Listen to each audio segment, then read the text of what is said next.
everybody. This is John from the MTG Thoughtcast here. Trying something a bit new for the channel. I'm not usually much of a blog person, but it's nice to kind of try a little variety of video content. And we're on our way right now to Magic the Gathering, Lord of the Rings, Tales of Middle-earth, the pre-release. I always enjoy pre-release is one of my favorite events to go to at our store, and I'm very fortunate that I've got a store that's very close to my home that has been very well, and we usually have a very good turnout on pre-release nights. So yeah, we're headed to go do that now, and I thought I would take a chance to try out doing a blog format of it.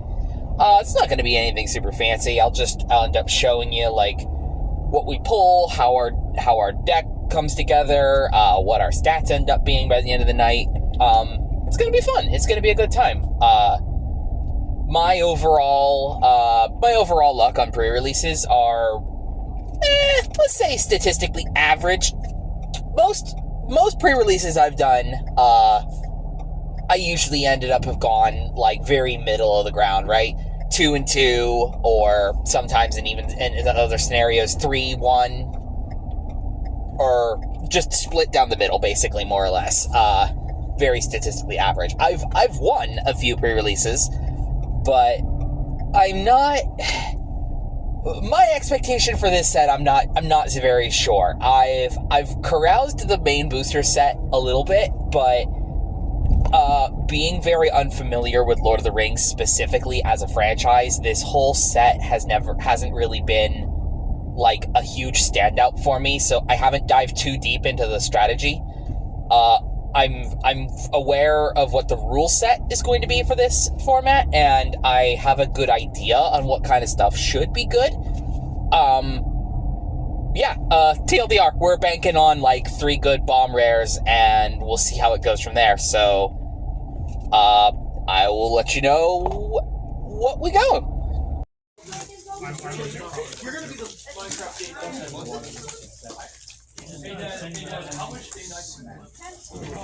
Sacrifice, switch out basic land cord, putting battlefield.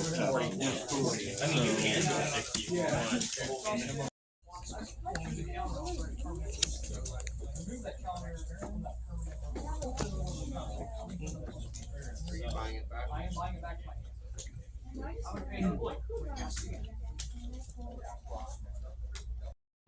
What is he doing? You're gonna get one of the best cards. Alright, so whenever you enter the Excel starts from the library, so Jared, what's up? Steps on the ring. Is it additional or is it just it's additional. Oh, yes, I know. And if you get to buy the ring a total of 4 times, you get all the same here, man. You want to see the not ideal. So you can look at my garbage.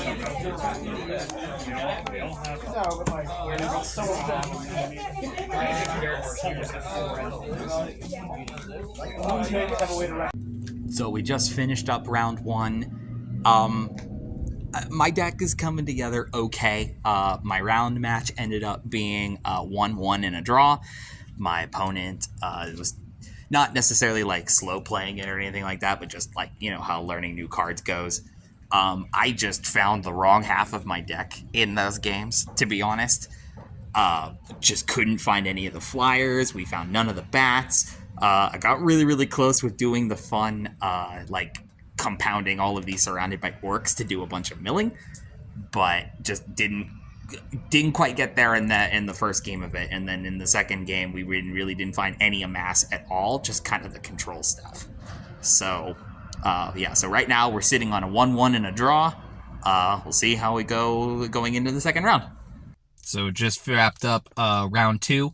I did forget to mention from last time, though, my first match opponent was playing Orzhov, sort of halfling food related stuff. They had some food generation cards, and then cards that cared about having token synergy with their deck as well. His deck was very, very well played. Just got finished up with round 2. I did get a 2-0 on this one. My opponent was playing some kind of mix of like a Bant. They were like doing like the Scry related stuff, the heavy Scry theme that was in the Simic color specifically. They had like a Galadriel, one of those ones. It scryed and could put lands into play, and then they had a bunch of related blue spells that benefited you for doing scrying. But unfortunately, they kind of just like lost their creatures in the first round, the first match, and I just overpowered them from there. And then in the second match, he unfortunately flooded out, so just did not have an answer for double Nazguls and a Mirkwood Bats, all just swinging in with extra power. My Bats being the ring bearer and the Nazguls just getting bigger every time it got Temptation. So yeah, we're doing it pretty okay now so far. I got actually done way earlier than everybody else in the round, so I'm gonna head back in, wait for the next round to begin, and we'll see how things go from there. Right, so end of the night report. End of match 3, I ended up also going 2-0 again. So we just really stumbled in the first match. Again, it's new players. You can't really determine how fast they play. But would I have been able to get that first match going? We probably could have had a higher standing where I ended up. So match 3 was another 2-0 win. And that ended up concluding the night. We ultimately ended up at a third place amongst the group. So pretty good. I'm very happy with how Dimir control ended up. I think I definitely benefited on having several 3 version copies of commons and uncommons to backbone the deck on. Nazgul was just as strong as I imagined it was. Surrounded by orcs played especially well, especially when you're able to fling multiple of them against each other.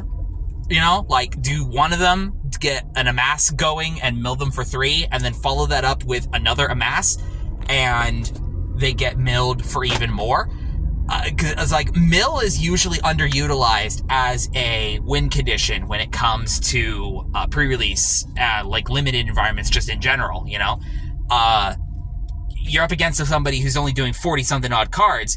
If you find a combo of cards that mills them 10, 15, you know, cards of that nature, you've taken away a portion of their deck already at that point. And when a lot of pre-release decks are banking specifically on one of bombs, either rare or uncommon, honestly. Sometimes you just never find more than one uncommon in your draft pool.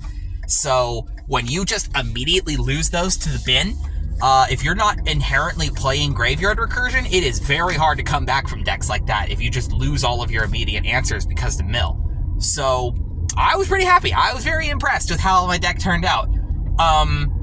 If anything, I ended up feeling, at least for limited anyway, Orcish Bowmasters was kind of a very underwhelming performance on me. I ended up having 1 damage ping on that the whole game. It never triggered again past that point. So for me, that ended up being a little bit of a disappointment of a card.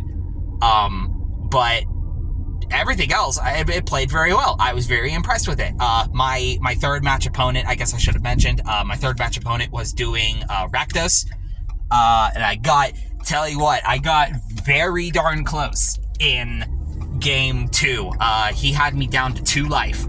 But we managed to stabilize with the orcs.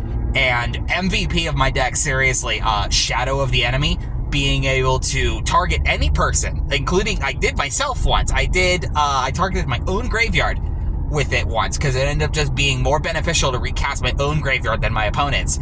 I almost considered not playing it because the triple black was going to be a little tough to do, but because I was only doing 2 colors, I thought, in a pinch, you know, we'll be able to draw 2-3 cards out of the graveyard. Came in clutch almost basically every match I played it. I'm very impressed with how that card turned out. 6 mana can be a little rough to hit, and you kind of really only have to be 2 colors to do it, but it turned out very, very good. I was very happy with how that turned out. But yeah, ultimately with Dimir Orc control, it was Orkin time. I decided to call this build. We ended up 3rd place, won some cool promos, a few extra bucks, and yeah, I had a great experience. Again, I'm very unfamiliar with Lord of the Rings as a franchise, but as a game mechanics person, it played very, very well. Matches were slower a bit, and it really, really was determined by who could get to the fourth ability counter on the ring.